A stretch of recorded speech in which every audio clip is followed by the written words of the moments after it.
If there's one album that defines the 70s rock spirit, it's Led Zeppelin 4. Released in 1971, this album is packed with mystery, power, and songs that shape the future of rock.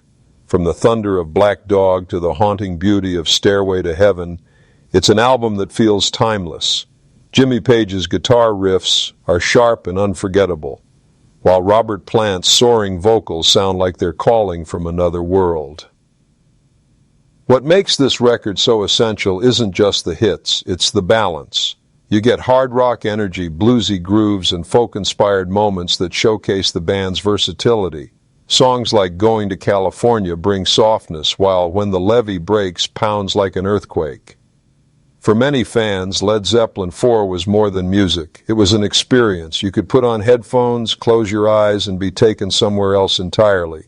Even the album cover added mystery, showing only an old man with sticks on his back, leaving fans to wonder what it all meant. This is the kind of record you can't skip through. Every track matters, and decades later, it still feels fresh, alive, and larger than life. If you want to understand rock's golden age, this is where you start. Few albums changed rock history the way Pink Floyd's The Dark Side of the Moon did.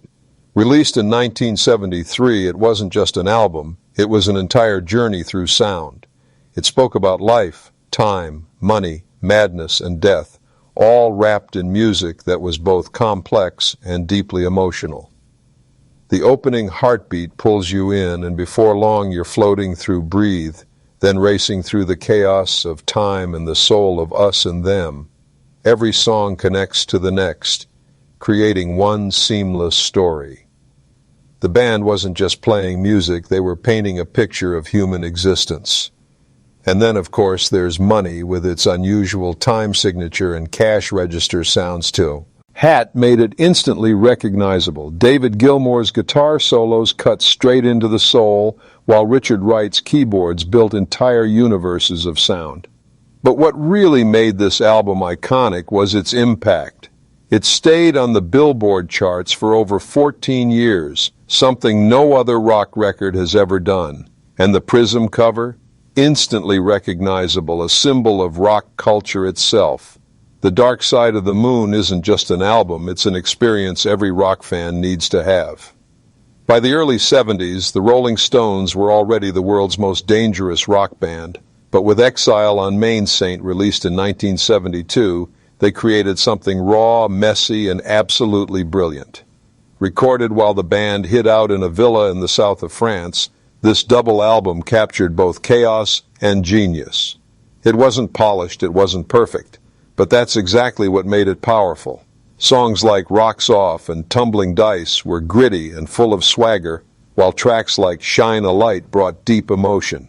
It mixed rock, blues, soul, and even gospel, showing just how wide the Stones' musical reach could go. Mick Jagger's vocals are wild and unpredictable. Keith Richards' riffs bite hard, and the whole album feels like a late-night party that never ends. There's sweat, smoke, and danger in every note. At first, critics didn't understand it. Some thought it was too long, too messy. But over time, Exile on Main Saint became a masterpiece in the eyes of fans. Today, many call it the Stones' greatest work. It's not just an album, it's a snapshot of a band living on the edge and somehow turning chaos into rock history. Behind Rumours, one of the most beautiful rock albums ever made, was a storm of heartbreak, betrayal, and broken love. Released in 1977, it wasn't just music, it was the sound of a band falling apart while creating pure magic. At the time, Fleetwood Mac was in turmoil. Relationships within the band were crumbling, and personal battles were everywhere. But somehow they poured all that emotion into songs that spoke directly to millions of listeners. Go Your Own Way was a bitter breakup anthem, while Dreams, sung by Stevie Nicks, floated with mystery and sadness. Don't Stop brought optimism, and The Chain carried raw power and unity, built around that unforgettable bass line. The beauty of Rumours is in its honesty. You can feel the pain, the passion, and the hope in every track. It wasn't just an album, it was therapy for the band, and for fans who connected with its emotional truths. Commercially, it was unstoppable. Rumours became one of the best-selling albums in history, and it still feels just as fresh today. When you listen, you're not just hearing music, you're hearing the sound of real people bearing their souls. In 1980, AC/DC faced tragedy. Their lead singer, Bon Scott, had died unexpectedly. Most bands would have fallen apart, but AC/DC came back stronger than ever with Back in Black, a record that didn't just honor Scott, it defined the sound of rock in the 80s. With new singer Brian Johnson, the band unleashed pure power.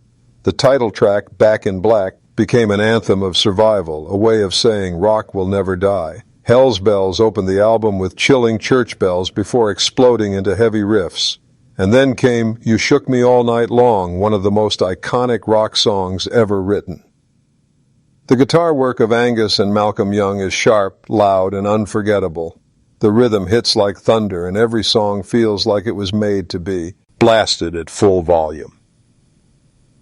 Back in Black didn't just succeed, it became one of the best-selling albums of all time, second only to Michael Jackson's Thriller. For rock fans, it's a reminder that even in the face of loss, music can rise, roar, and live forever. This is not just an album, it's a monument. Before Born to Run, Bruce Springsteen was just another struggling musician. But with this 1975 album, he became the boss, the voice of working-class America. It wasn't just an album, it was a dream, a story, and an escape.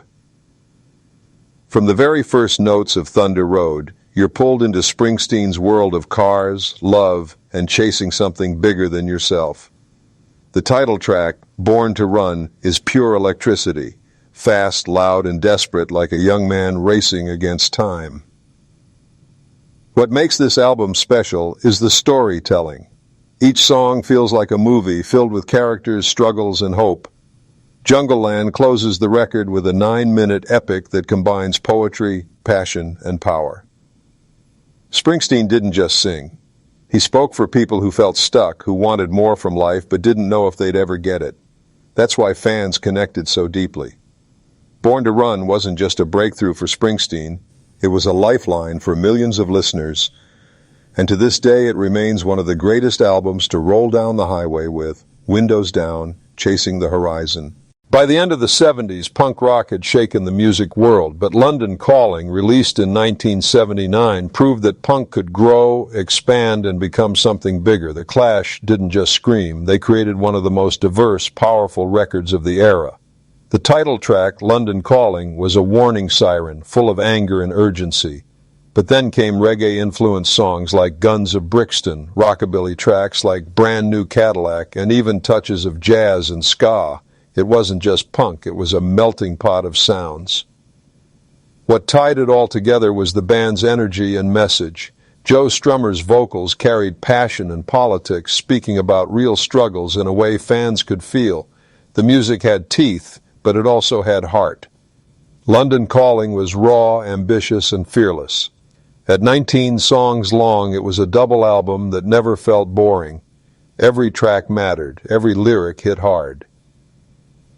Today it's remembered as one of the greatest rock albums ever made. Not just punk, but rock as a whole. The Clash proved you could be angry, rebellious, and still make art that lasts forever. In 1978, rock got a shock of pure adrenaline when Van Halen released their self-titled debut. This wasn't just another rock record, it was the birth of a new sound, led by the genius guitar work of Eddie Van Halen.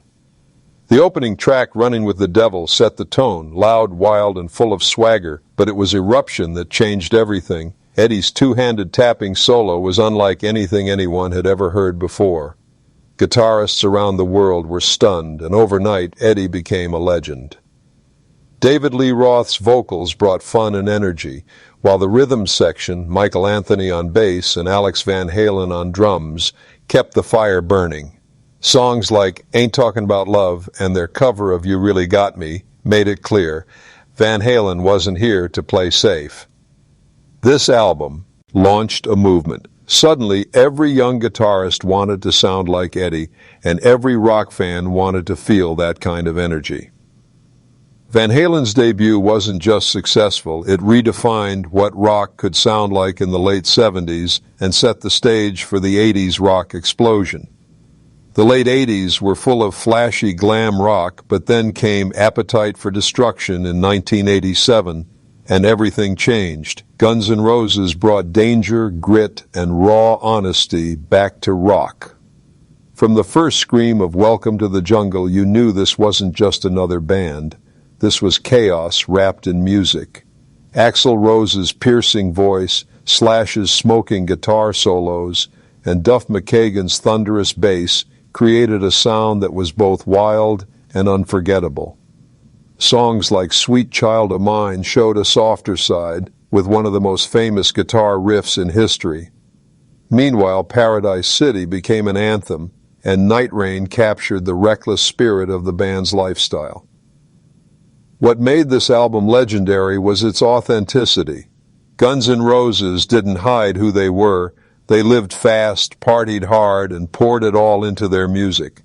Fans felt it, and soon the album became the best-selling debut in rock history. Appetite for Destruction was dangerous, messy, and brilliant, just like the band itself. And it's a record every rock fan needs to own.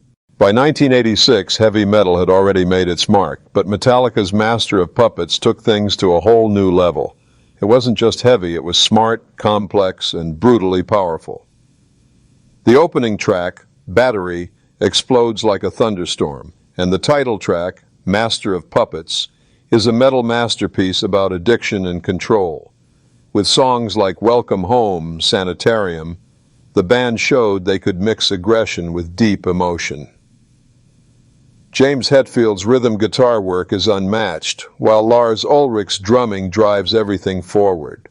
Cliff Burton's bass playing added a richness and depth that few metal bands had, and Kirk Hammett's solos sliced through the noise with precision. This wasn't just metal for the sake of being heavy, it had meaning. The lyrics were sharp, the musicianship top-notch, and the energy unmatched. Tragically, this was the last album to feature bassist Cliff Burton, who died in a bus accident later that year. That loss only added to the album's legendary status. Master of Puppets remains one of the greatest metal albums ever made, and a must-have for any serious rock fan's collection.